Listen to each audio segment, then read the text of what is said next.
My name is Tracy Grunfelder, and I work for the Department of Social Health Services, Office of Forensic Mental Health Services. Welcome to the Jail Technical Assistance Learning Event. Today, we have the role of the Transition Coordinators, Clark County Jail Reentry Program. And we have some fantastic speakers. We have Heather Mason, and we have Anna Lookingbill. And before we get started, I'm going to tell you a little bit about them. So Heather graduated from Eastern Washington University with a master's degree in social work in 2021. She has worked extensively with families, youth, adults impacted by addiction, mental illness, and the legal system. She joined the team at Clark County Jail in 2023 as a jail transition coordinator and was promoted to the program lead in 2025. Then we have Anna Lookingbill. She's the jail transition manager at Clark County Jail Services. Anna manages the reentry program in Clark County Jail, as well as other departments' initiatives related to the behavioral health. She has a master's degree in social work from Portland State University and is a licensed independent clinical social worker in Washington. She was the first civilian hired by the correction branch at Clark County Jail to work in the reentry program.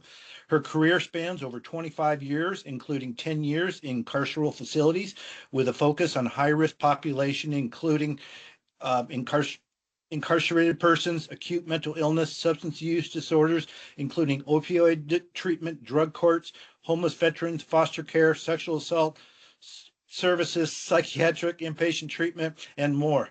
That's a mouthful, Anna.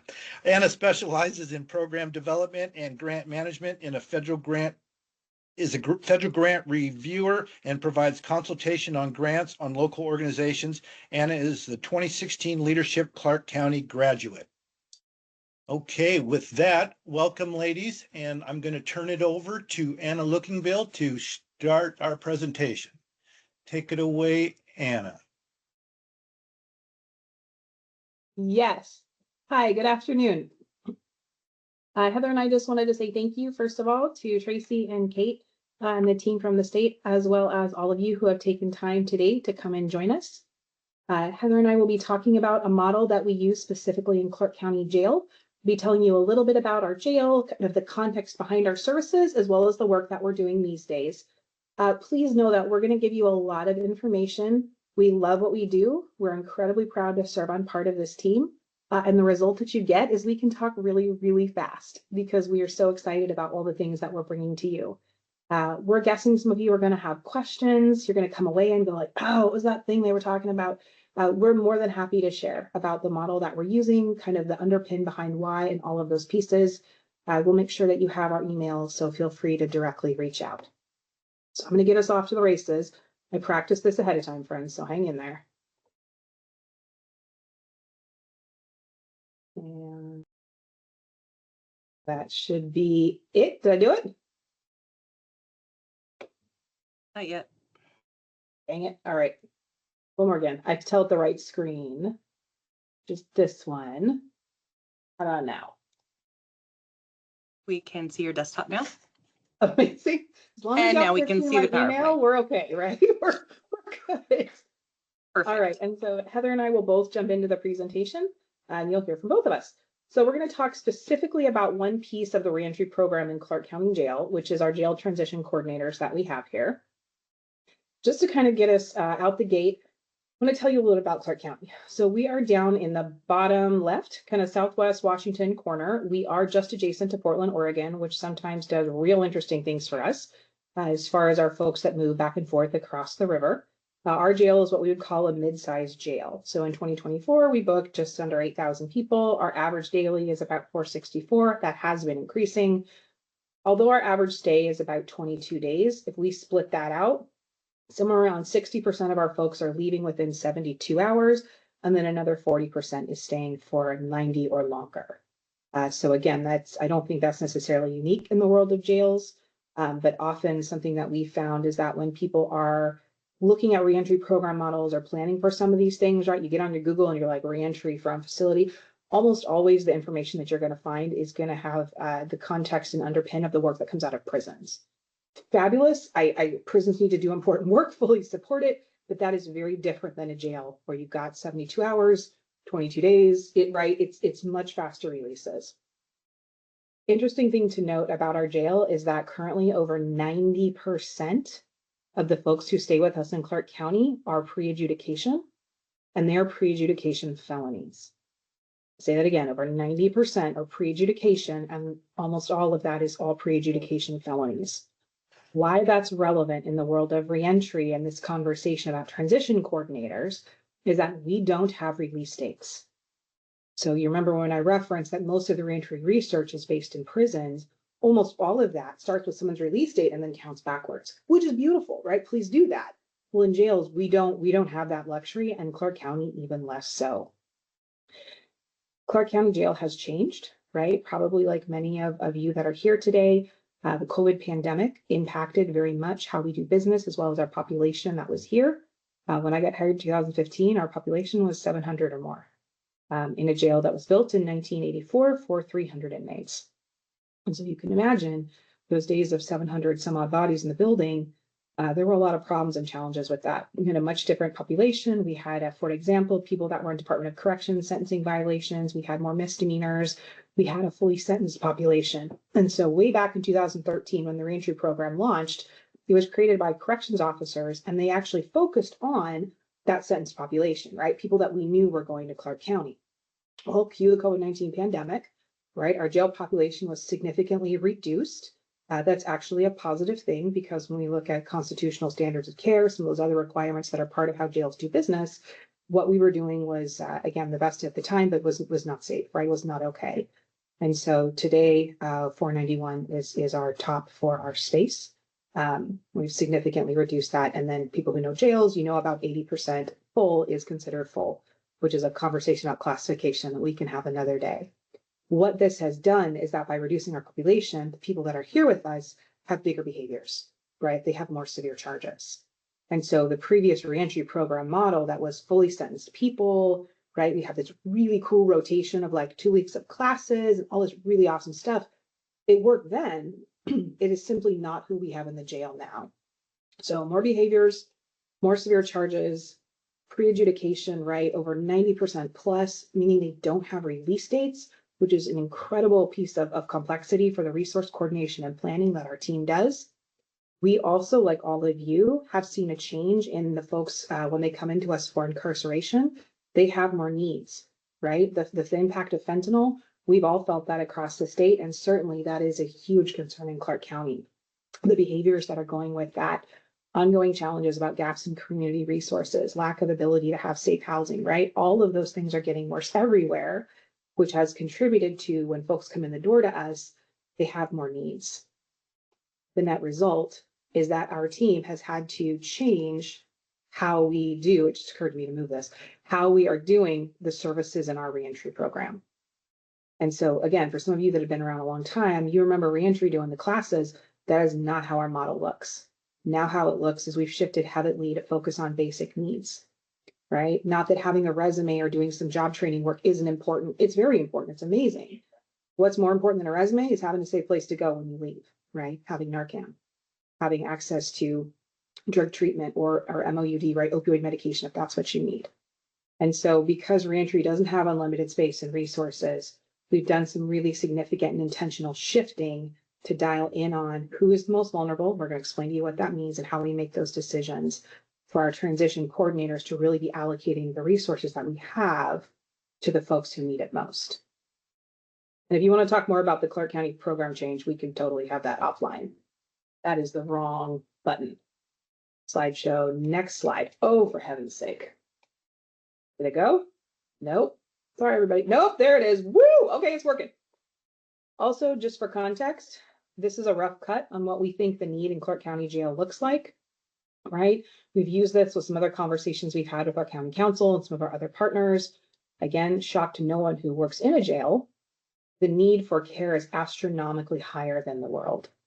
I don't think this comes as a shock to people that are having our careers in correctional settings, but often when we're having these conversations with community groups, they're already experiencing shortages, right? They're already experiencing challenges.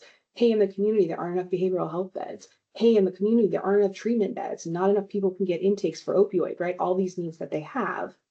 And then when you take the unmet need that's already happening in the context of community care and you overlay that with how big the need is for folks coming out of jail, oh my goodness, right? You can see that the math problem that's occurring. We don't have a program in Clark County that could handle 5,000 new intakes for substance use disorder services in a year. We've got great providers in Clark County. They're all full. And so this understanding that the need in the jail is astronomically high because of who's coming to us for services, again, is very much directed to some of the challenges that our jail transition coordinators navigate and how we're triaging folks into services.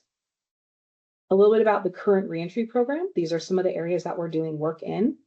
We are not going to talk about 9 of them. We're mainly going to focus on the transition coordinators. So if you do have questions about how we're doing a lot of work around housing, referral, and integration with our coordinated entry system. If you want to talk about that, I'd love to talk to you about it offline. We actually funded a specialized position for that, right? We have a robust arm of reentry that's peer support. We have amazing partnerships with the community organization. These peers actually co-locate with us in the jail. Yes, you heard me, in the jail. And yes, they pass clearance. That's absolutely amazing and has brought a level of support and engagement that we could never have gotten near without our peer partners. We're not going to talk about that either, but it's a really critical, important piece of the work that we're doing. Specialized referral, food stamp sign-up, substance use disorder assessments, medications for opioid use disorder. Friends, we're an opioid treatment provider. We're an OTP, licensed branch site. What that means is we're doing methadone in Clark County Jail and very intentionally. And I'm happy to tell you more about that and why that is. But today we're really dialing in on the transition coordinator part. And we wanted you to see the rest of the network because Heather and her team don't operate in a vacuum, right? They do phenomenal work, but part of the reason that what they're doing is so effective is because they're connected with this broader framework of services that we're providing in Clark County Jail. Now, I want to be real. We are narrow in our ability in that our team is limited by the size of the jail facility, right? The number of officers we have to support our operations. I don't know, hours in a day, right? Like we're serving a lot of folks, but we're not serving as many as have need. Our best estimate is that we're serving about 10% of the need in Clark County Jail with this layer of services. And if you think back to our previous slide, well, that kind of fits, right? Because the need in the jail is astronomically high and far higher than in the community. And again, if you want to talk more about any of these specific areas, feel free to follow up with Heather and myself, and we're happy to tell you more. Tracy, also, if your team wants broad brush reentry, we can do that a different day. So now dialing in tighter on jail transition coordinators. We go back in time. Like it was started in 13, but they wrote it in 14. Some folks from the jail actually went to our local mental health sales tax board. That is the 0.1% that's led by the state. Clark County does take that. And then has a board that makes the decisions on those funding allocations and said, hey, you know what? I think we need to add some folks to our team. Don't mind me declining the phone call. We want to add some folks to our team. I think we want to hire some civilians, and I think we want them to, I don't know, maybe work with the department to connect people to community resources. I was their first original hire. I came on board January 3rd of 2015. And I walked into an environment that had not had civilians on their team previously.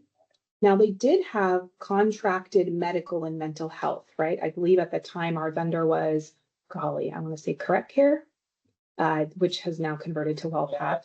So they had some familiarity with clinical services, but there had not been a civilian that was attached to the department. And so when I started here, I said, okay, friends, what kind of work am I doing? Am I doing clinical care? And the answer was yes. I said, wait, am I doing non-clinical care? That means I can tell you stuff. The answer was yes. And so it prompted us to do some really uncomfortable internal conversations to decide, and the time was true, jail discharge plan was the original title. Was this position hooked to our medical team, right? So think electronic health record, think protections on information. It also meant that I needed to have some coverage and support to be able to do clinical work on behalf of the department. It meant I couldn't communicate as freely with corrections, right? Potentially all these things. Or was it intended to be a piece of the department that was fully embedded, using our information systems, fully able to share information, but not accessing the clinical side? And the decision at that time was that it's a non-clinical position. So that's actually another really unique feature of the model used in Clark County. Commonly, when you see jail transition planner type roles, they are hooked to a contracted medical provider. That's great. If that works in your community, amazing, please do it. But in our county, the decision was made for that to be non-clinical and actually hooked to the department. And part of the reason for that is that allows us to fully integrate with our corrections team. We answer to the same leadership structure. We have the same mission, vision, values, and we endure. So when medical contracts change, vendors switch, guess what? We're still here, right? We're remaining part of the organization. In 2023, we actually changed the name to Jail Transition Coordinator because there was some confusion in the community that a discharge planner, that this was a clinical medical position, and it's not. It's about resource coordination. These positions, and Heather was going to pick up here in just a second, these are non-clinical positions that are focusing on voluntary resource referral. Heather, that's your cue. Hi. So what that means is that we do a lot of searching. We meet with humans to do a lot of resource referral. We fill out a lot of applications, a lot of really, really long applications. What we don't do is make appointments, because making appointments for our humans typically means they're not going to be able to show up because we don't know when they're getting out, and because once they're out in the world, they don't have the ability to connect. And that tends to burn bridges for our humans. So we're not making appointments, but we are making connections. We talked about the triage. The way that we triage is the hardest part that you're probably going to hear today. And that is that we do not have the ability to meet every single person in our jail who needs support currently. And that means we first look at, does this human have signs or symptoms, or have they told us about their acute mental illness? Are they talking about other, do they qualify charge-wise? Because they have to be local or likely to be local. And then we look at, what are their other vulnerabilities? We're looking at, is this person experiencing homelessness? Do they have other substance use disorders like fentanyl? Do they have maybe a pregnancy, or they're elderly, or those complex medical things that you can't really handle out being homeless in the world?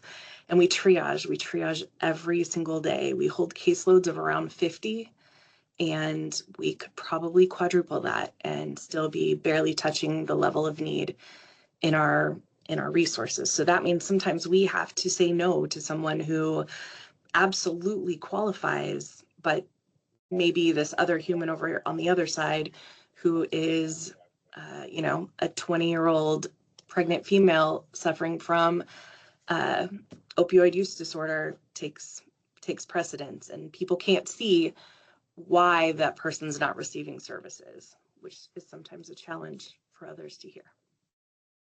We give priority to people who don't have service providers, which means just because you have the loudest attorney, or your community partner is calling in over and over and over saying, look at my person, they have all this need. To be honest, that's actually a protective factor, because that means they have someone advocating for them. We're looking for the humans who don't have anyone, who don't qualify for a therapeutic court, who are not seeing anyone out in the community, who can't ask for help or services. Those are the people that we are looking for every single day to try and make sure they get connected with someone before they leave. And this was a really hard decision for us to make. Back again, historical context of reentry, we were looking for people that were fully sentenced. We were looking for people who asked for the program. And when you look at this group, most of these people can't ask for care, or they're not asking for care, or they burned every bridge in town, right? Or they come back to the jail routinely. I guarantee your jail has this population. You probably know them by name. These tend to be difficult humans to serve.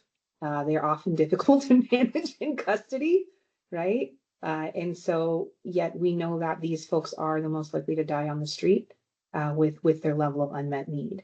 And so we made a strategic decision about, a year and a half ago? I'm looking at Heather. Yeah, around a year and a half ago, to take the resources we had and really go after this group, which is another reason that you see a different service model with these transition coordinators. I will also add, it didn't make us popular, right? Community partners don't like it. When I sometimes say, like, look, we hear you, we know you're super concerned about your client, and what you can't see is the person who just booked in the door.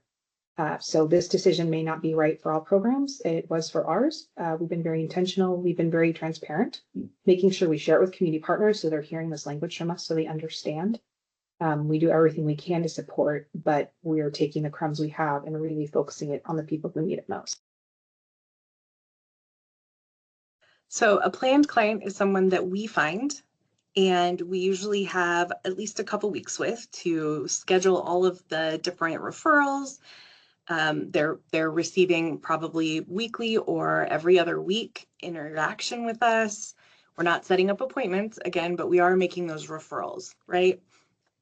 We're talking every single week about, okay, now we've got these people on board. What are we going to work on next? And then the next part is our unplanned clients. So those are the humans that we find out are releasing in an hour, because remember we talked about that 72, what was it, 75% that are there less than 72 hours, 60%. That was the, yep, okay. I do people, not numbers, so I'm looking at Anna for those. They're very, very vulnerable. They're the ones that on the way out the door are telling an officer, by the way, I have nowhere to go. And the officers are calling us or stopping by and saying, hey, we've got this human. They just told me they have nowhere to go. And by the way, it's really cold. And they start spilling their story on the way out the door. Or they're the ones who try to come back to jail through the front door saying, I need services and I've ran out of my medication. So I'm talking really, really loudly, which frightens all the people around me because I'm trying to get over the voices in my head. Right. So we have those unplanned clients that are very last minute that we do some really short action referrals on, where we have community partners that we call and say, hey, this is what I'm looking at. Can you help? So we do a little bit of both. We have our regular caseload, and then we fill in with those ones that have little to no warning. This is the gain sheet that we use with clients. We can absolutely send it to you. It's a SAMHSA form. We've adjusted it a little bit so that it doesn't say things like, what was it, detainee language, because we're really using it to help the human that's walking out the door to make sure that we've tried to hit all of the different areas on the referral. So one of the things that we do is review every single person who comes into our jail. This is brief to try and see if they meet our criteria. Sometimes the human themselves asks for help, but remember, we're trying to hit those humans who aren't asking for help. We do try to teach them, though, if you come back again to ask, and we'll check and rescreen you. So some of that's where our self-referrals come in. Our corrections officers are regularly reaching out and saying, gosh, you know, I have this person in my pod that I'm really worried about. Or the other day, it was another inmate saying this person says that they need housing when they get out, but they don't understand how to use the kiosk. Is there anyone that could help them figure it out? Courts are always trying to direct people to us, but I'll let Anna share that part with you. Our medical and mental health department will reach out and say, I was just talking to so-and-so and they need these resources or those resources. And again, community and family members are frequently reaching out as well. And I do want to touch the courts part. I do. One of the conversations that we have a lot is that everything attached to our Reentry program is voluntary. That's enduring. That was part of services back when they started the original conversations in 2013. The reason that everything is voluntary is because there are many pieces of the legal system that are not voluntary, right? People don't have a choice. We wanted reentry to remain a choice. A person can say, you know, I don't really want to work with you this incarceration. And our team says, okay. And there's no penalty, right? A person might say to us, hey, you know what? I'll talk to you about my housing. Not ready to talk about my drug use. And reentry says, okay, right? As soon as we hook this to courts, court requirements, benefits for the program, time off sentencing, all these things, it takes away from that choice. We also don't have the bandwidth to use our services to fill all the requirements for the court programs and court orders. And so although we have incredible respect for our partners in the courts, they don't get to order beans, right? We say, thank you so much, Your Honor. We really appreciate it. Hey, attorney, thank you so much. And our folks, those folks go through the exact same process as the rest. For determining triage and access to care. It's really important to us that we allow our services to be the person's choice, which is why you'll hear us use the language that Reentry is a voluntary program. All right, so back to caseload size. I mentioned earlier that our average caseload is around 50. That's intentionally not a specific number though, because we know that not all human beings are on a 1-to-1 ratio. So it's really more along the lines of, hey, based on the people that you're working with this week, what kind of availability do you have to take new clients? There's no, you have to have this many or you can't have more than that. Clients are simply not equal. One might need a whole lot and someone else might be like, can you put a hygiene kit in my property? That's all I really want right now. And we say, okay, would it be okay if I checked back in with you in a couple weeks, just in case things might change by then? One of the things that is different than other programs is we are limited to while the person is incarcerated, while they are living in our building with us. We don't have enough staff to go outside of the walls. So the way I explain it is we kind of disappear when someone leaves and we move on to the other people that are in our jail that need the same service. That means we have to have community partners and lots of them, which we will talk about shortly, because we do have a whole army of community partners that meet our humans on the other side of the door and help them take the plan and move forward. So again, this was the Gaines reentry checklist that we use. Our goal is to have something in every single box. And sometimes we're very successful on that, depending on how long we have to work with someone, but there's always something. And we have stories, people that have called us post-release, they'll call Heather and the team and they'll say, oh my gosh, I still have my form. And then just for reference, because this is a non-clinical form, all it contains is a community partner name and a phone number. We do save them in our jail information system here. So if this form were to get lost, someone were to ask for it, we will need to access it in a future incarceration to see what resources were in place. Because this is so minimal, we do feel comfortable retaining it in our formal jail system. All right, so this is the more concrete nuts and bolts about how someone gets to us. So with the referral and or identification, we talked a little bit about that, about how we review all of the people that come in. We go through and listen to our community partners. You know, if one of them meets with someone and says this person's having a really hard time, but seems to need a whole lot of stuff, or officers, sergeants who reach out and say, hey, you know what, this person's been coming through here a lot for a long time, and they just really seem like they could use some extra help. So then we screen them. And this is a hard part. Remember, we talked about that earlier. So we're looking at, are their charges local or likely to be local? Competency adds a whole nother layer to that. A lot of our humans with acute mental illness go in and out of the competency process. So we've made really good friends with our local navigators, and we try and help them get connected where they need to. Do they have acute mental illness? Now, this could be they walked in and they said they have schizoaffective and bipolar, and okay, check, they probably qualify for us. Or it could mean that they have been saying no over and over and over and over again for so long, but we can tell that there's something else going on. Or maybe the arresting officer put notes in that we can tell there's something going on. Or maybe their friends or family said something at the time of booking that says, this person has some specific diagnoses. The next thing we're looking at is their other vulnerabilities. Are they homeless? Are they likely to be homeless?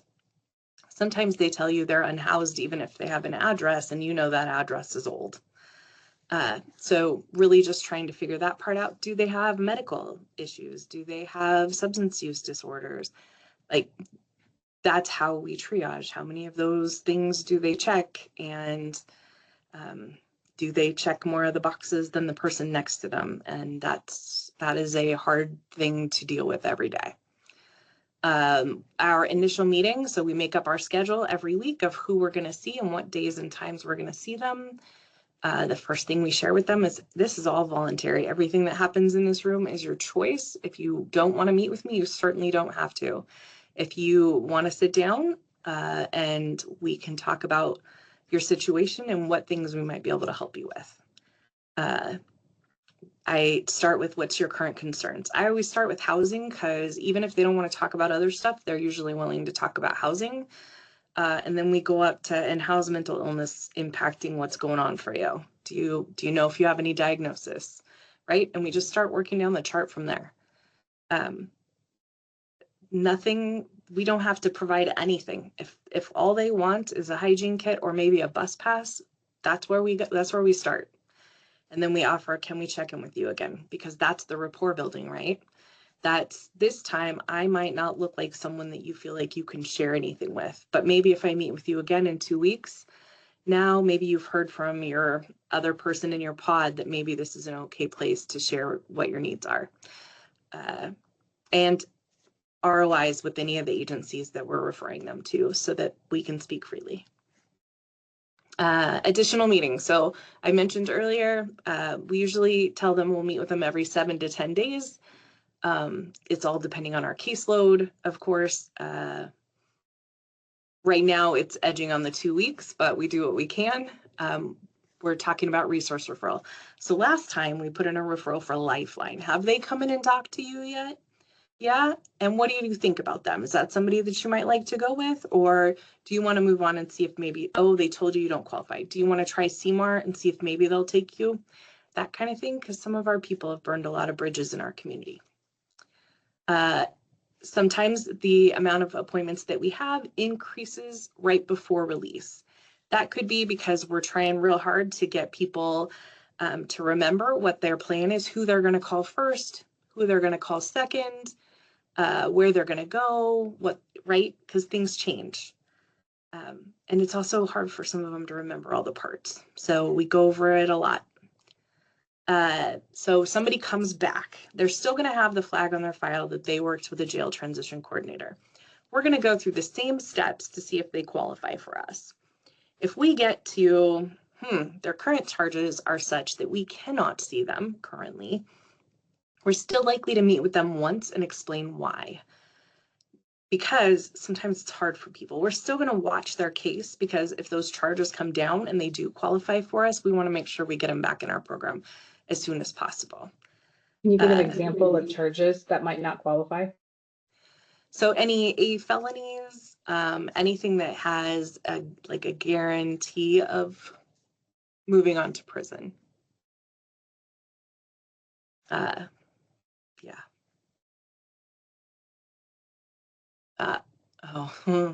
So in the past year and a half, so I've been here the full year and then we hired someone about halfway through the year. We've seen the 884 clients. Those are individual people. So that doesn't mean that's not counting any returns. Those are single names. 3,273 appointments. Sorry, I laugh because these numbers seem just so hard to imagine for me. We've had 1,869 collateral contacts. So somebody comes back or somebody starts a program, we're reaching out to that program. Are you going to accept them? Is this a person that you've got a place for? What is their plan looking like with you all? That kind of thing. 1,424 release items. So we do hygiene kits, naloxone, bus passes.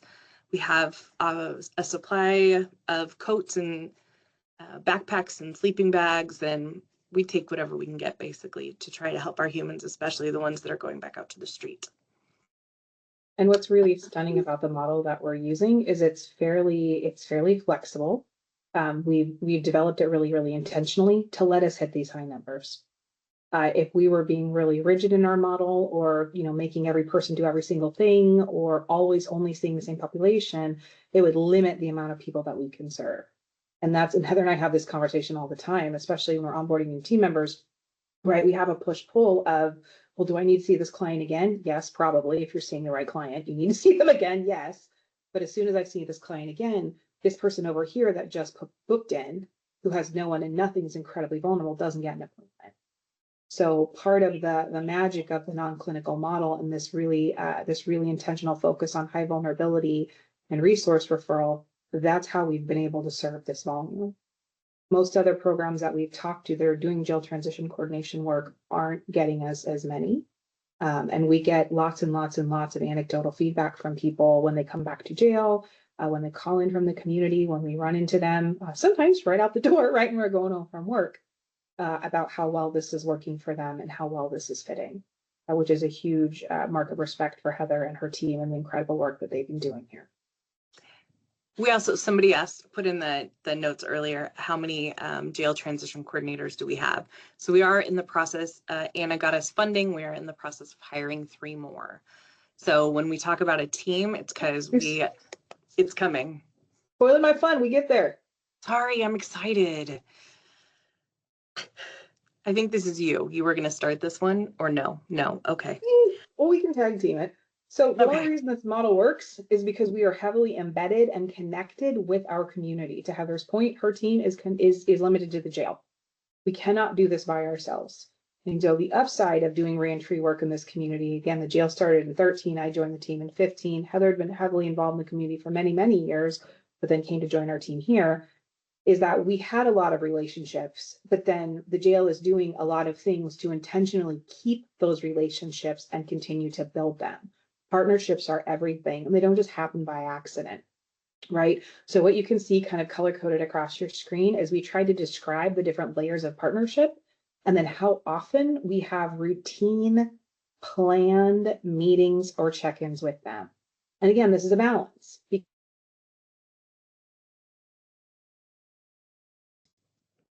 Time we take up of our community partners stuck in meetings with us is less time they have to do their really incredible work. But this structure seems to be holding water at this point.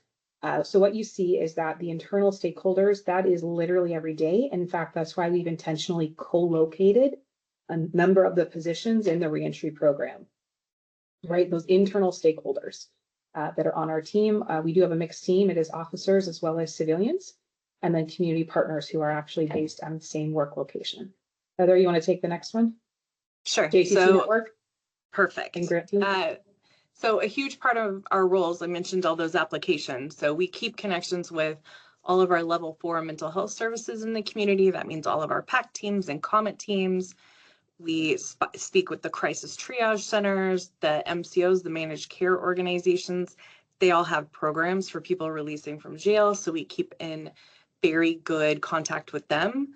We have contacts with the DDA so that we can find out whether or not our humans are receiving services, our True Blood and our FPATH, and the local Lifeline Jail Transition Services Program. So all of them we can submit applications to and we have regular dialogue with. When she's talking about our co-located positions, we have our mod program that we talked about a little bit, which Anna will love to talk to you more about if you have questions, because that is a huge what? Later, we can talk about mod later. Yes, later. We have 4 peer supports, a person that does SUD assessments, and a counsel for the homeless housing assessment person, who all live here in our reentry office with us, which is amazing. We meet every single week. We talk about how everybody's doing, but we also talk about, hey, this is a client that I met with this week and they seem to be struggling in these areas. Do we have connections that we might be able to help them? And that kind of case management amongst all of us makes sure that we are doing our referrals as effectively as possible, as quickly as possible. We also have our day program. So we have a room where it's full of cubicles and people can come and meet one-on-one. We have homeless outreach teams, EBT benefit signups.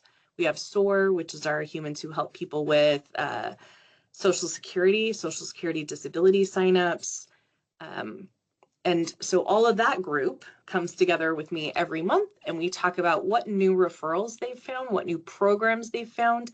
And we, again, share information so that we're as effective as possible. Do you want this one, Anna, since it's your thing? Sure. And then we also host a large quarterly meeting.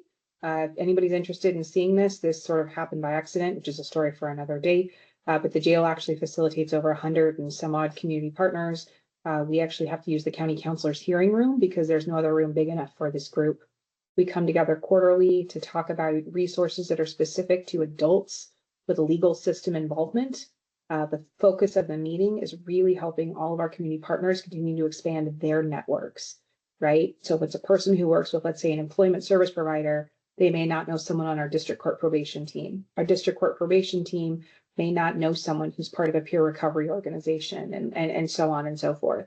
And so we're the convener because we realize that when the people we work with go to these community partners post-release, they don't just have need in one area, right? There's not been a person that released from jail where it was like, no, I only need one thing and the rest is good. I got it, right? That's not often how it goes.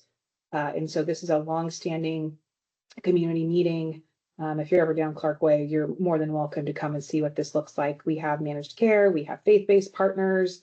It also gives us a place for engagement with community groups who may not be coming into the jail to facilitate direct resource referral or services. And then, of course, the last part is that there is a large cross sector of external stakeholders around us who aren't involved in our direct work, but we do have conversations with them. I probably should have put county government on there, but questions about our services, our resources, the need that we're seeing in the jail. And so really being diligent about sharing things out with them, because we can't expect some of them to understand some of the gaps and challenges that our team experiences or that the people we serve are experiencing, unless we're bringing that information forward and we're sharing that in such a way that they can hear it and then they can take action around it. Just wanted to give you a fun kind of person look at some of the things that we've done. So that top box where you see the boxes all set up on the table, those are some members of our team as well as some of our community partners processing in a large donation of items so we can give non-perishable food, kind of food packs to people that we know are releasing to the street. The further one across where it says YWCA in the background, our team, instead of a holiday party, our team actually does a community service event. We've done this every year for about 10 years. We help our local YWCA set up for a holiday event. And again, what you see in that photo is you see a mix. You have corrections officers, community partners, everyone that's part of Reentry, just spending a little time together. I think it's like 90 minutes once a year in community service, but again, continues to promote that relationship between our team. There's our annual photo with toys from the event. And then the bottom, I don't know what size that is, bottom right with my giant head is from our most recent community provider meeting. That's a local homeless outreach service provider who came in to speak specifically to how they serve people after release from jail and how they can assist some of our community partners by providing a space to engage with clients who might be unhoused. They're also, that particular organization is what, about a block and a half from the jail at most? Yeah. So they're a place for people to walk to post-release if they need to charge their phone or things like that. They're also open later than any other place around here. They are. They don't go home at 5. They're there till 8 or 9, which is pretty amazing. And so again, what you see reflected back is that, our model isn't just some team tucked away in the back corner of a jail. I mean, we are that, but we also work really hard to be integrated with and having relationships with and communicating with and collaborating with our community partners, because we can't do the work that we need to do to hit the volume of services if we are by ourselves. And so we wanted you to just get to see some of the amazing people that we get to work with. So lessons learned, Heather, I think we got about maybe 5 more minutes. Okay. So lessons learned, and I didn't put the hard way, but I probably should have. Lessons learned the hard way. Yes. So the acuity of the mental illness in our jail far exceeds what you're going to see out in the community. Many of you probably have seen that. The reality is that some of our clients have needs that go beyond what any of our level 4 partners can handle, but they're not severe enough to be put in the hospital. So one of the hard things that we do is we try and connect people with the right services for where they are. And we have some people that's just an ongoing struggle. It is constantly a misunderstanding about our role and the limitations of the jail system. So that's people calling in and saying, I want you to serve XYZ. They are terribly in need and here's their list. And I have to say, my personal favorite is, can't you just release people between 8 and 5? Well, I mean, yeah, that would be wonderful. And if the court wants to order a specific release time, they can. But the jail doesn't have independent authority over the time that we release someone, right? We release someone after the court orders it and the paperwork is processed correctly and the person can be released. And that might be 9 or 10 o'clock at night. Another one we get a lot is, can't you just keep them for another day? Can't you just hold them one more day? Or can't you just hold them over the weekend? And the heartbreaking part is, from a human level, I think sometimes we can all see why that might help. And that deprives the person of their civil rights, which is a fairly big deal. But I think because other systems of care, right, think something like a hospital, they can sometimes keep a person an extra day, but there's just not an understanding that the jail has to release someone. And that decision is not made by the jail, right? The decision to release is actually made in the court. The timing lives within the court. And yet so often that is attributed to the jail, and there can be a lot of frustration around, well, jail, why did you do this? And we have to go, wait, right? That's really a discussion back for our partners in the court system. But on the ground, that can be really challenging. But I like the 8 to 5 release thing. I mean, if we could ever get to that, that would be great. But that's not our decision to make.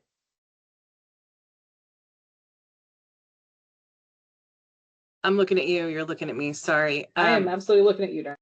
Okay, so this is more about the level of need, and the number of humans needing services often does not match what is available in the community. The reality is we could fill all of the programs in our community and still have humans left needing support. So the level of need, the acuity of need, and the resources, there's a gap, and we continue to point out the gap and try and find ways for those humans to get help. And I will say Clark County has really done an exemplary job of allowing the jail to have a voice in these conversations differently than we have previously.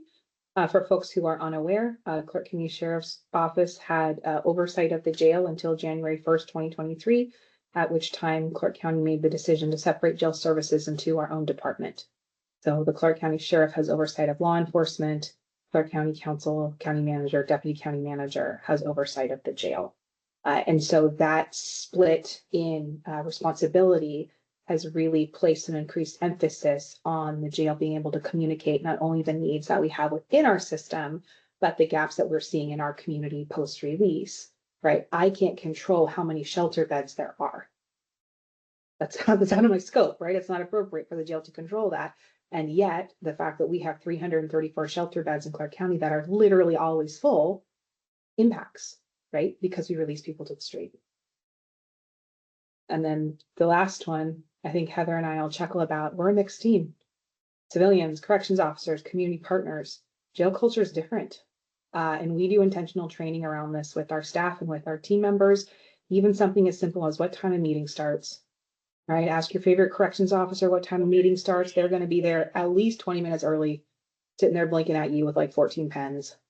Ask your favorite social service person what time the meeting starts. We're going to roll in, 10, 11, 12 meeting minutes late, probably with a cup of coffee and a pile of paperwork. No disrespect intended, but you can see how when we don't intentionally talk about the differences in the culture between social services and corrections, that officer that was there early might perceive my social service person as being disrespectful. Vice versa, my social service person says, oh my good grief, this officer is so uptight, did I do something wrong?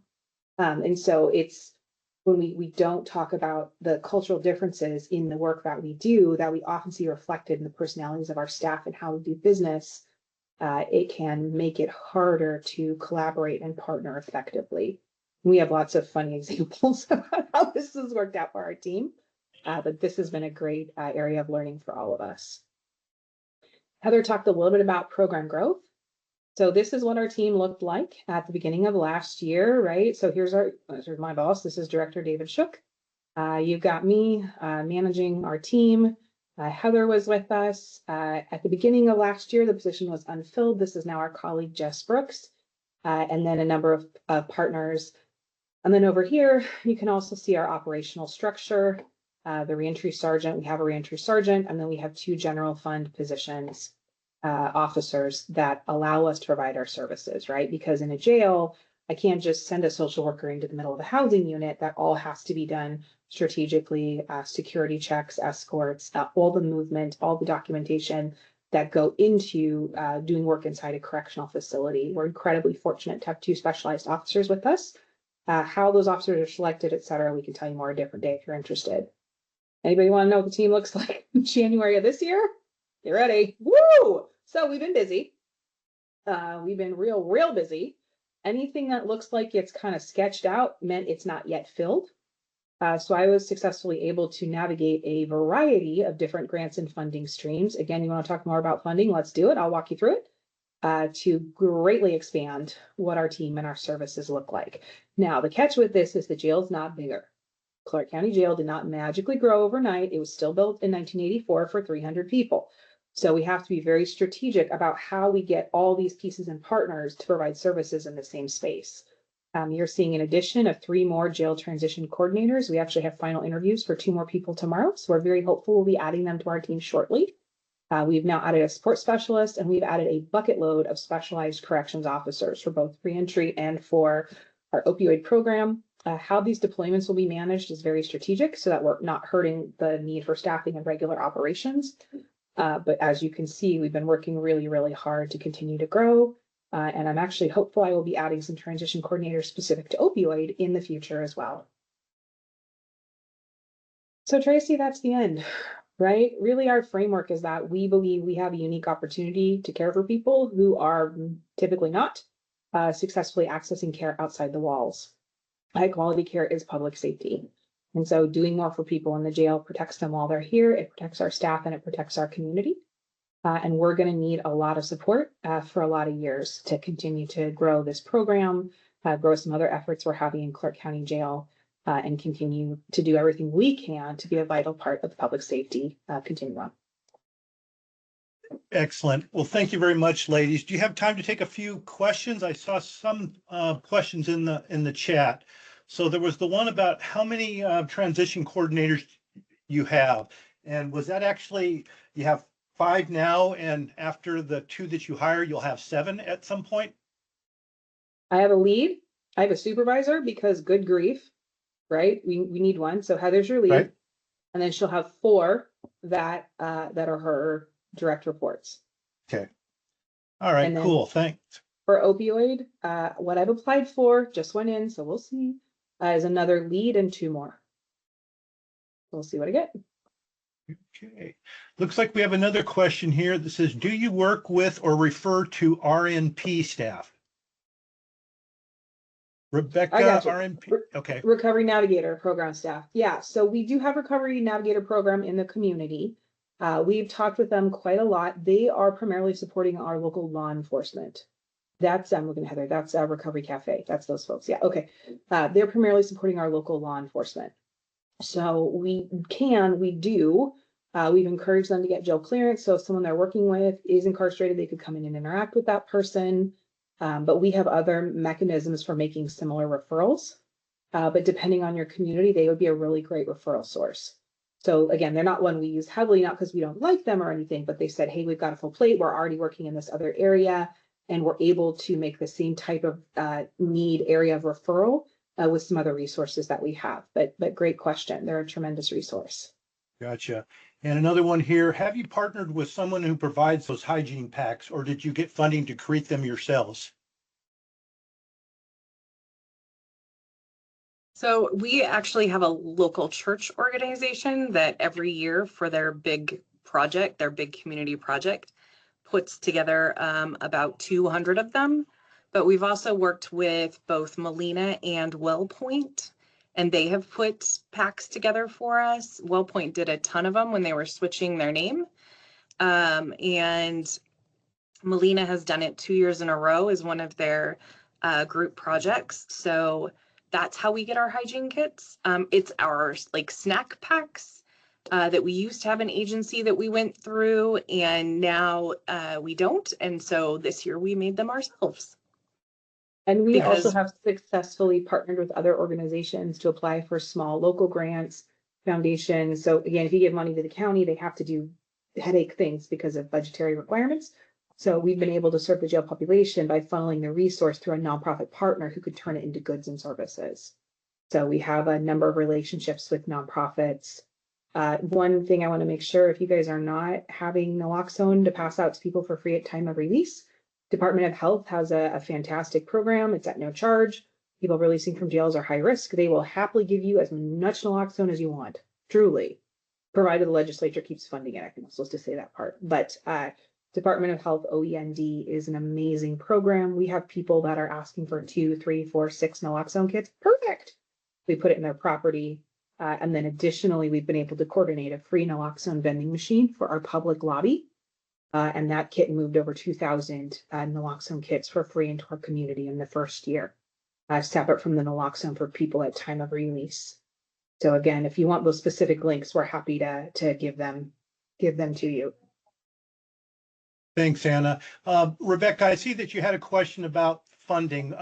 that's a huge a topic. One of the things, Anna and Heather, a handful of people requested some information and maybe some of your resources. So I took down their addresses, and so I will send that to you. And let's see, to Rebecca, I would encourage you to reach out to Anna, and she might be able to assist you with kind of what directions they went when it talks about funding. Yeah, because So, Rebecca, it's a real nerdy conversation that's probably more than like 90 seconds. So more than happy. And some of it is, so the short version, a lot of it's local funding that we've had to apply for it and compete, which is pretty tough. We've got a chunk of state money, a couple different state grants and different programs. Historically, we've had a couple different federals. We don't currently, which is proving to be a good thing, just saying. But the bulk of it is county. County, but not department. It's not coming out of the department's general fund. okay, we're winding up here. We got 2 minutes left. If you have time after the presentation, if you could check that link or the survey link to offer some feedback on this presentation. I want to thank our two presenters. Excellent information. You can see the passion in your work, just on how you present. So thank you. Also, next month, we're going to be having another JTA event. It's going to be WASPIC, Washington Association of Police Chiefs and Sheriffs. A lot of people don't know that they actually have a jail category or administrator. They provide a lot of services for the jails, and it would be a good presentation if you don't know a lot about WASPIC to join us to find out what is it that they do and how they interact with the community and the jails in our communities. So again, I want to thank everybody for joining us today, and have yourself a good rest of the afternoon, and we'll see you next month. Thanks, everybody. You take care now. Bye.